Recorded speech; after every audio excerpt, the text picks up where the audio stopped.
Menurut beberapa riwayat dikatakan bahwa Ratu Balkis adalah keturunan jin. Konon bentuk tubuhnya pun berbeda dari wanita pada umumnya. Ratu Balkis memiliki tanda-tanda khusus yang menunjukkan asal-usulnya yang setengah jin. Salah satu tanda yang sering disebut adalah kakinya yang berbulu lebat dan telapak kaki yang menyerupai keledai yang ditutupi dengan keindahan dan pakaian yang megah, sehingga tidak terlihat oleh mata biasa.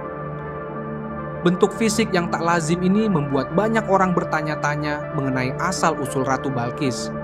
Apakah benar Ratu Balkis memiliki darah jin? Dalam video kali ini kita akan menjelajahi lebih dalam tentang asal-usul Ratu Balkis.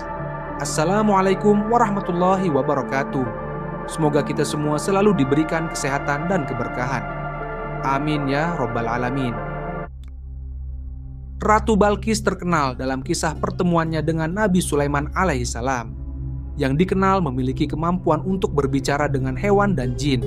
Menurut beberapa riwayat, Ibu Balkis adalah seorang jin yang menikah dengan raja manusia.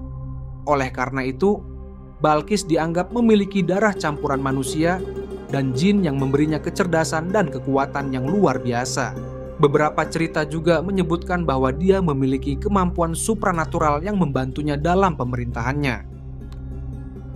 Ratu Balkis juga dikenal sebagai Ratu Sheba, adalah seorang ratu yang terkenal dari kerajaan bernama Saba, sebuah kerajaan yang makmur di wilayah yang sekarang dikenal sebagai Yaman.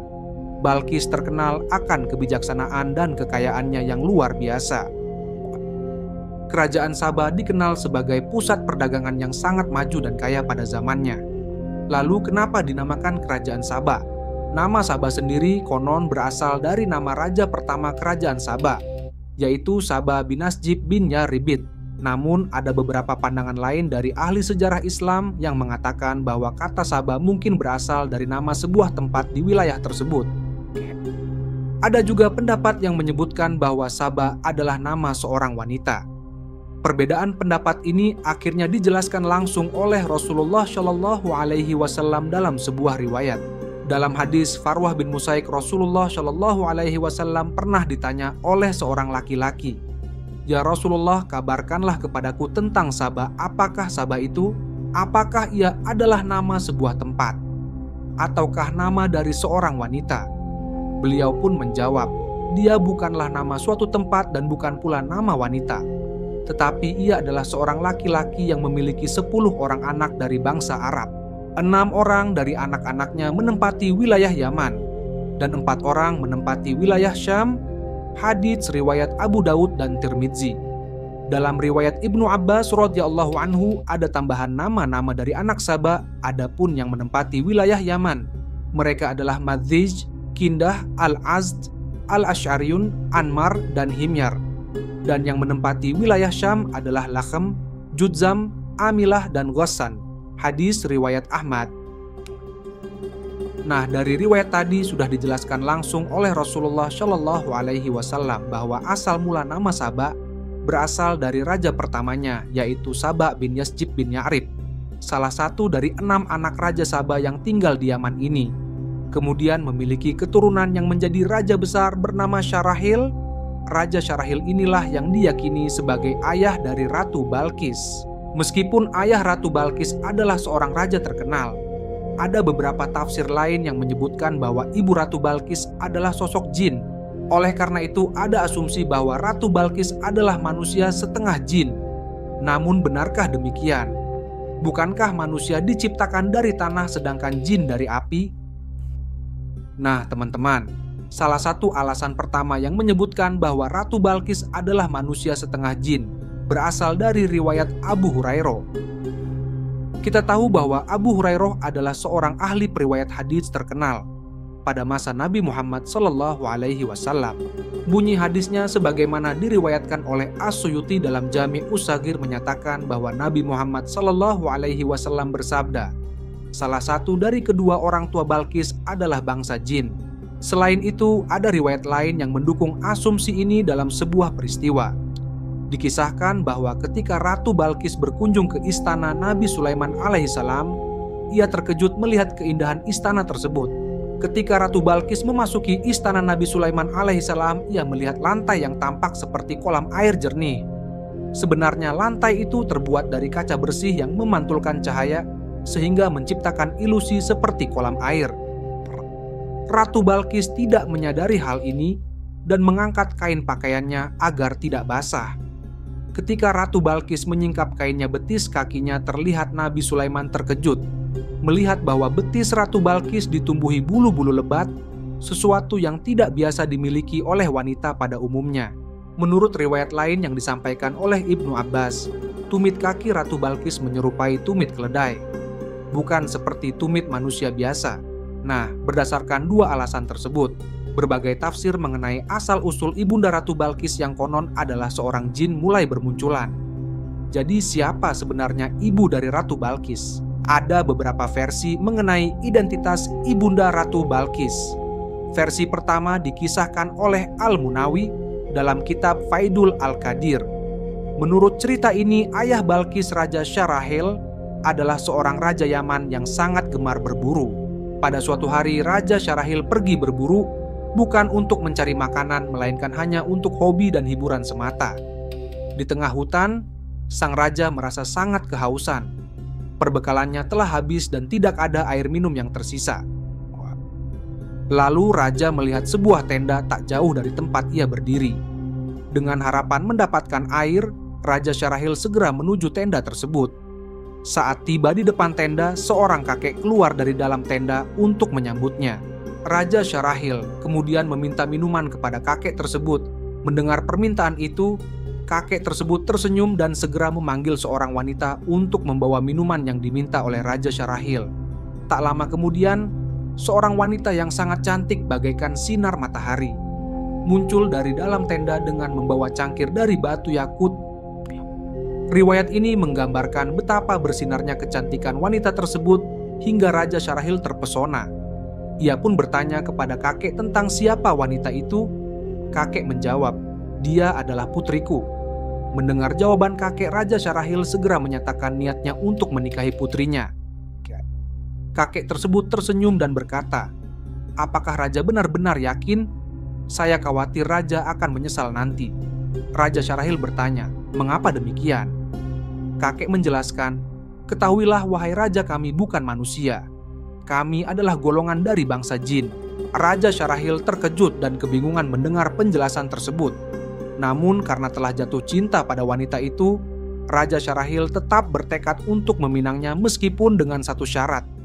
Ia tidak boleh bertanya tentang aktivitas atau kebiasaan aneh dari sang wanita. Semua pertanyaan mengenai hal tersebut harus disimpan dalam hati saja. Jika raja melanggar syarat ini, pernikahan mereka akan berakhir dengan perceraian. Raja Syarahil langsung menerima syarat itu dan akhirnya mereka menikah. Pada awal pernikahan mereka hidup dalam kebahagiaan. Meskipun mereka berasal dari zat yang berbeda, kebahagiaan Raja Syarahil dan istrinya sangat nyata. Kebahagiaan mereka semakin bertambah saat sang istri hamil. Namun keanehan mulai muncul ketika istri raja melahirkan seorang bayi laki-laki, anak pertama Raja Syarahil. Raja sangat gembira menyambut kehadiran putranya yang diharapkannya akan melanjutkan keturunan. Namun rasa bahagia itu segera berubah menjadi kesedihan mendalam ketika sang istri membunuh bayi mereka. Raja Syarahil yang terkejut dan hancur hati melihat anaknya dibunuh oleh ibunya sendiri, merasa sangat sedih namun tidak bisa bertanya atau mencari penjelasan. Ia terikat oleh perjanjian yang telah disepakati yang melarangnya untuk menanyakan hal-hal yang mencurigakan dari aktivitas istrinya. Raja Syarahil hanya bisa menahan semua pertanyaan yang berkecamuk di pikirannya. Beberapa tahun kemudian, istri raja hamil lagi dan 9 bulan kemudian ia melahirkan seorang bayi perempuan yang diberi nama Balkis. Berbeda dengan anak laki-laki sebelumnya. Kali ini sang istri tidak membunuh bayi perempuannya. Raja Syarahil sangat bahagia menyambut kelahiran putrinya. Namun kebahagiaan ini tidak sepenuhnya menghilangkan kecemasannya. Akhirnya raja tidak dapat menahan diri dan memutuskan untuk menanyakan segala hal yang selama ini mengganjal di benaknya mengenai tindakan-tindakan aneh istrinya. Raja Syarahil akhirnya tidak bisa menahan rasa penasarannya dan bertanya mengapa istrinya membunuh anak laki-laki mereka. Bukankah putra itu seharusnya menjadi penerus tahta raja? Mendengar pertanyaan tersebut, istri raja pun terseduh-seduh dan sangat terpukul. Baginya, pertanyaan itu menandakan bahwa pernikahan mereka sudah berakhir karena raja telah melanggar syarat perjanjian mereka. Sambil menangis, istri raja mengungkapkan, "Inikah balasanmu aku membunuh anak laki-lakimu karena engkau? Sesungguhnya ayahku telah mencuri berita dari langit."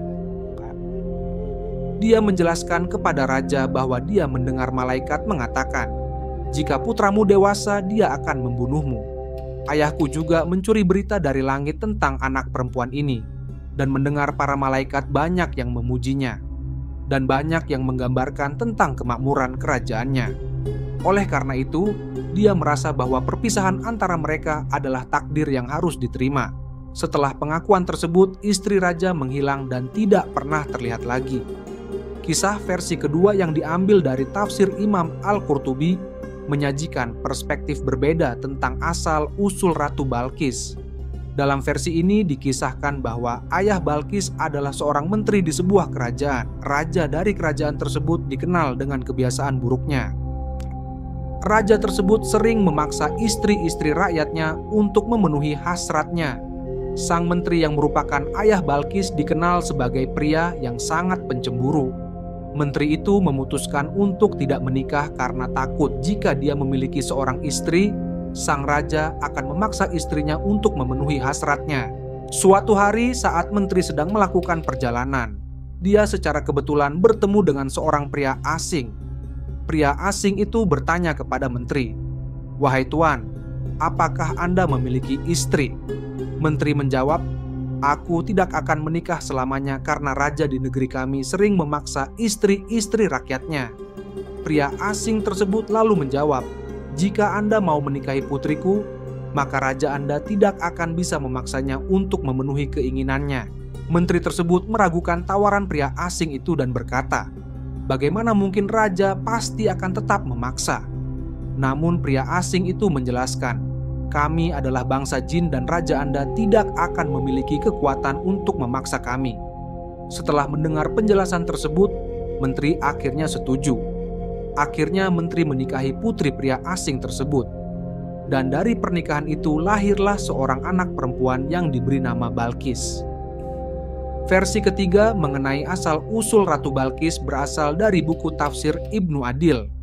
Dalam buku tersebut diceritakan bahwa ayah Balqis adalah seorang raja di Yaman, yakni Raja Yarub bin Kohtan yang berasal dari keturunan Agum. Suatu hari Raja Yarub dengan sombong menyatakan kepada para raja di luar wilayah kekuasaannya, "Tidak ada seorang pun dari kalian yang setara denganku." Karena kesombongannya, Raja Yarub menolak untuk menikahi putri raja-raja dari wilayah lain.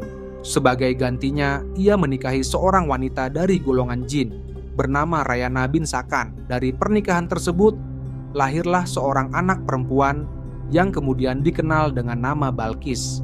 Sebenarnya teman-teman, terdapat beberapa versi lain mengenai asal-usul Ratu Balqis yang tercantum dalam kitab-kitab sejarah.